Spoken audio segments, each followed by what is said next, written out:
단계적 일상 회복 단계를 평가할 새 지표가 발표됐습니다. 이 지표에 따르면 현재 상황 아직 위험한 수준은 아니란 평가가 나왔는데요.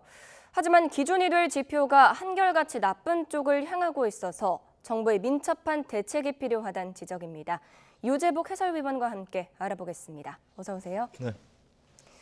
네, 지금 확진자 숫자뿐만 아니라 위중증 환자와 사망자까지 지표가 매우 좋지가 않습니다. 정부는 앞으로 3주가량이 고비가 될 거라고 예상을 했죠. 예, 뭐 새로운 지표가 발표됐지만 그 지표도 이전에 있었던 그 발생 지표들이 대부분 포함이 돼 있고요. 우리가 매일 접하는 확진 환자, 새로운 확진 환자라든가 사망자, 위중증 환자 이런 지표들은 한결같이 좋지 않습니다. 그리고 몇 가지 특이한 점을 말씀드리면 지금 이동량도 상당히 늘어나고 있어서 지난 2019년 그러니까 코로나 사태가 일어나기 직전 수준까지 이동량이 늘어나거든요. 이동량이 늘어나면 접촉이 늘고 환자가 늘어나는 이런 구도를 보이고 있고요.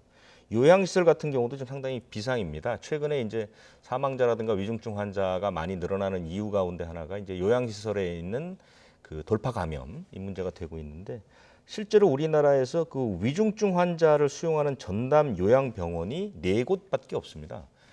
실제로 지난 그 3차 대유행, 지난해 연말에 11곳 정도를 지정을 했는데 상황이 좀 호전되면서 대부분 그 지정된 병원들이 해제가 되면서 현재 4곳밖에 남아있지 않다는 것. 그래서 병상이나 병원 이런 것도 굉장히 나쁘고요.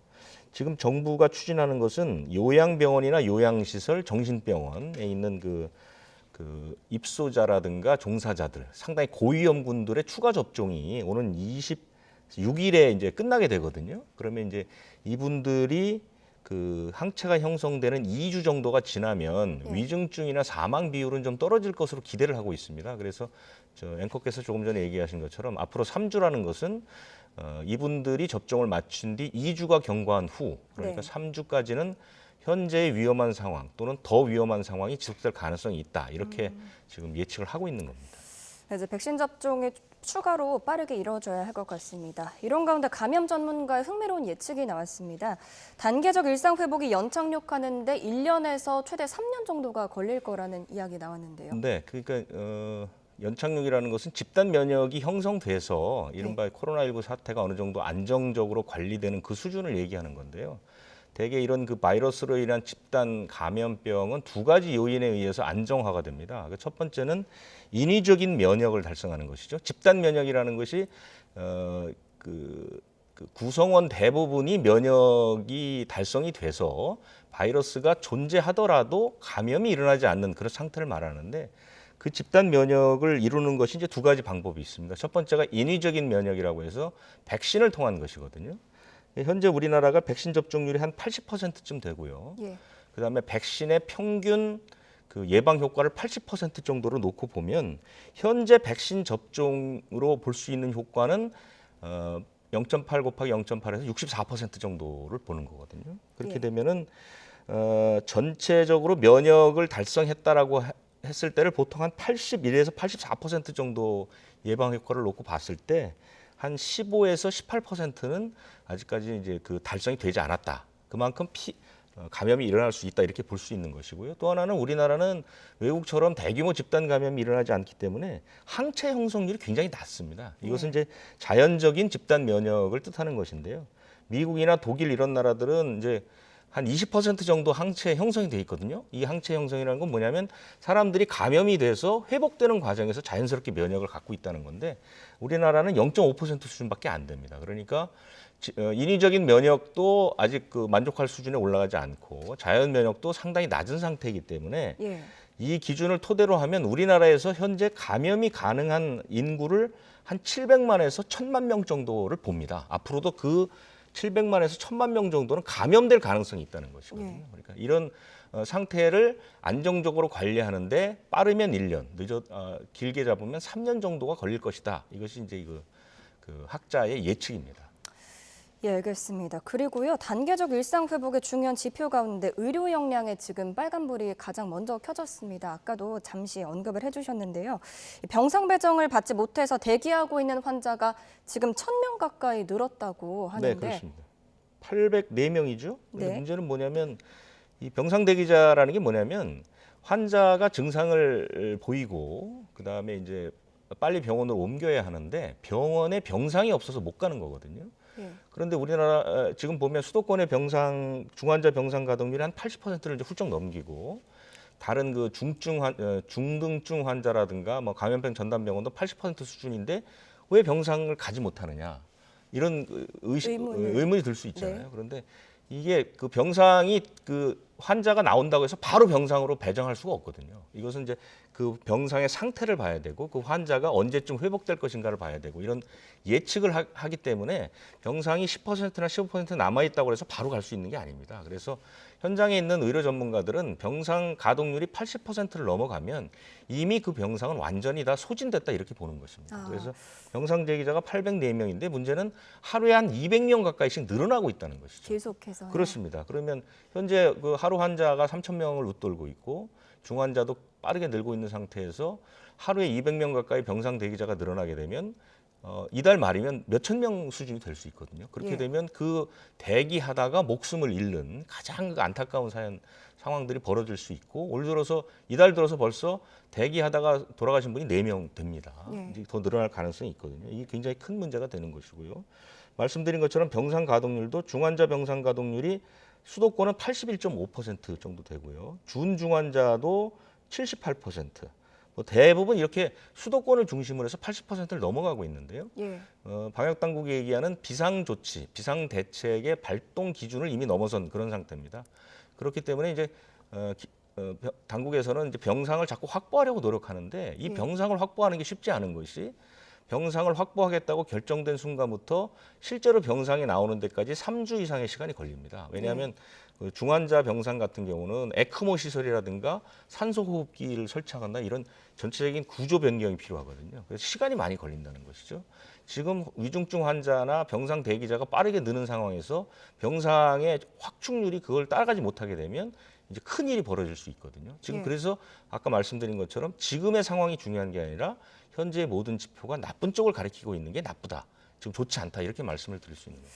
예, 지금 상황이 특히 수도권이 좋지가 않은데요. 정부도 이에 대해서 대책으로 이제 수도권과 비수도권 지역의 병상 통합 운영을 결정을 했습니다. 그런데 현장에서는 이에 대해서 우려하는 목소리가 나오고 있다고 하는데. 조금 전에 말씀드린 것처럼 이제 수도권은 병상이 거의 다 찼고요. 예. 거의 비상 사태에 들어갈 상태고 비수도권은 좀 여유가 있죠. 그렇기 때문에 이제 정부가 사실은 이 수도권과 비수도권의 병상을 통합 운영한다는 것은 비상 대책에 준하는 조치라고 봅니다. 굉장히 심각하고 위험한 상황일 때 어쩔 수 없이 왜냐하면 위중증 환자는 말 그대로 상당히 병 상태가 좋지 않은 상태죠. 위중 상태가 조금만 나빠지면 사망에 이르게 됩니다. 그렇기 때문에 절대적인 안정이 필요하죠. 그런데 이 환자들을 차량이나 헬기에 실어서 다른 곳으로 옮긴다는 뜻입니다. 굉장히 위험하죠. 절대적인 안정이 필요한 환자를 어떤 운송수단을 통해서 다른 곳으로 옮긴다는 게 굉장히 위험하죠. 그리고 이럴 때 필요한 중환자들을 옮길 때 필요한 인력도 의료 인력도 몇 배가 필요합니다. 예. 그러니까 굉장히 위험하다는 것이죠. 그런데 어쩔 수 없기 때문에 당국에서 생각하는 것은 뭐냐면 이제 충청권처럼 수도권하고 가까운 곳, 1시간이면 갈 수 있는 곳은 구급차를 이용하고 예. 그 외에 뭐 경부권이라 이런 곳들은 헬기를 이용한다는 것인데요.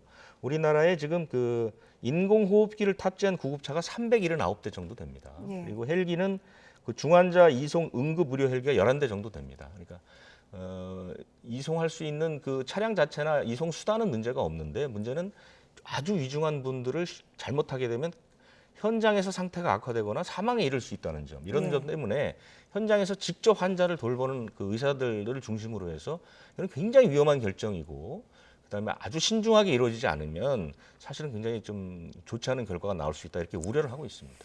이제 이 부분에 대해서는 이송 중에 상태가 악화될 수 있는 부분 그리고 의료 인력이 그만큼 감당을 할 수 있는지 부분 함께 조금 더 짚어봐야 할 것 같습니다.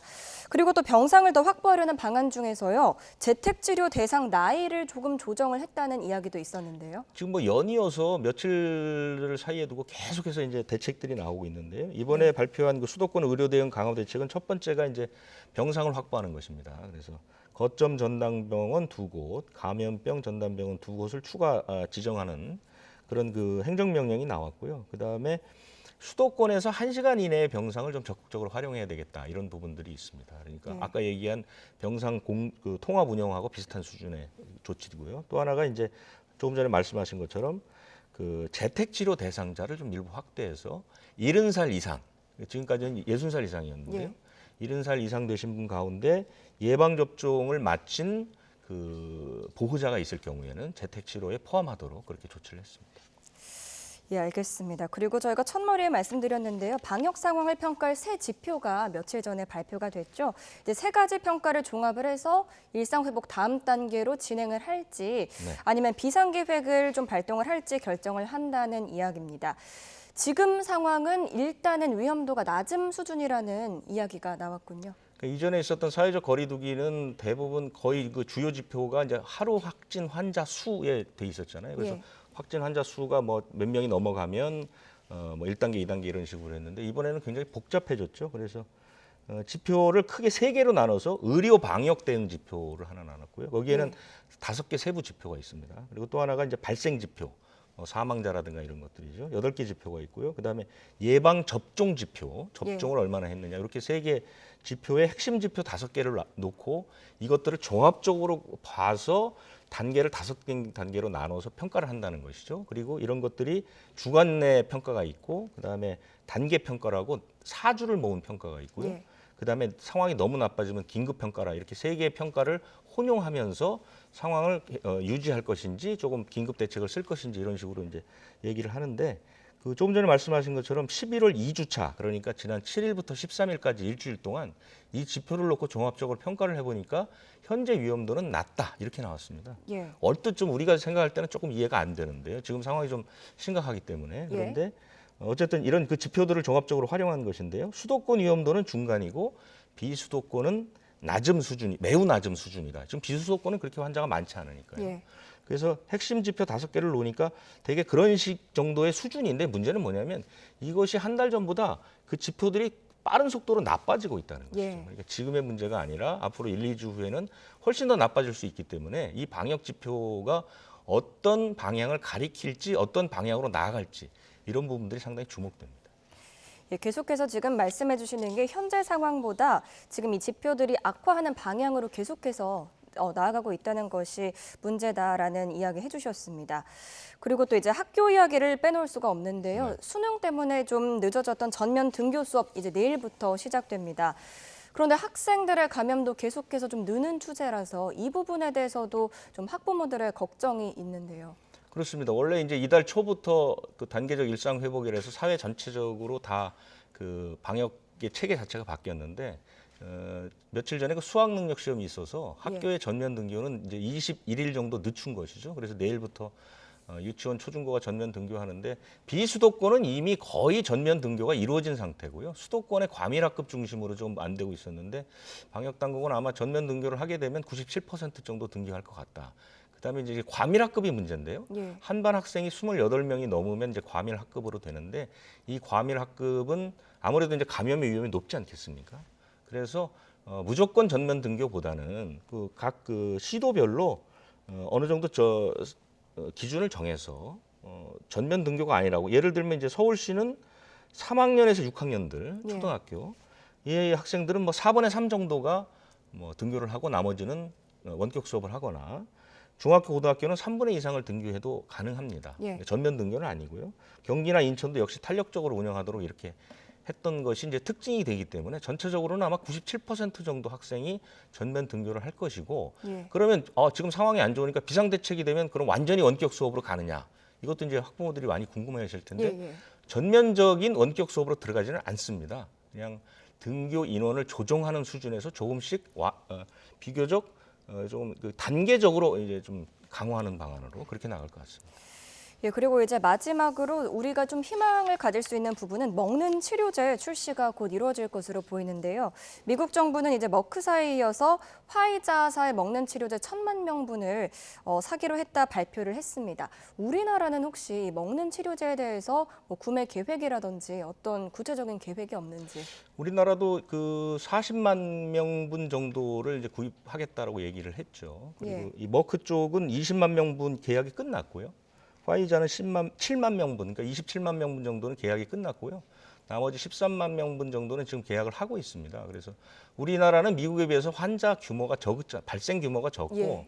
이 약들은 그 일반인들이 먹는 게 아니라 감염된 후에 먹는 약이기 때문에 현재 환자의 규모를 놓고 봤을 때 40만 명분 정도면 그렇게 부족한 양은 아니지만 내년에는 더 이제 하기로 했고요. 워낙 관심들이 많아서 이 치료제가 어떤 특징이 있느냐, 그 복용 방법이 화이자나 이 MSD 두 그 치료제 모두 닷새를 먹습니다. 예. 화이자는 아침에 3알, 저녁에 3알, 6알을 닷새 동안 먹으니까 30알을 먹는 거고요.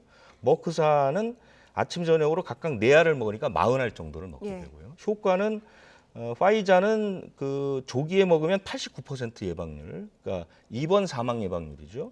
그다음에 이제 MSD는 50% 정도 효과를 보는 것으로 돼 있고 이제 가격도 상당히 관심들이 많은데요. MSD는 그 닷새 먹는 양이 $700니까 83만 원 정도. 예. 화이자는 닷새분에 62만 원, $530니까 화이자가 좀 쌉니다. 예. 그리고 이 두 회사 모두 그 형편이 어려운 그 국가들의 공급을 위해서 이 특허를 풀어주기로 했습니다. 아무 데서나 다 이 치료제를 원리를 가지고 만들 수 있도록 했기 때문에 아마 저소득 국가는 훨씬 더 싼 값에 예. 이 치료제를 구할 수 있을 것으로 보입니다. 예, 알겠습니다. 오늘 이야기 여기까지 듣겠습니다. 유재복 해설위원과 함께했습니다. 고맙습니다.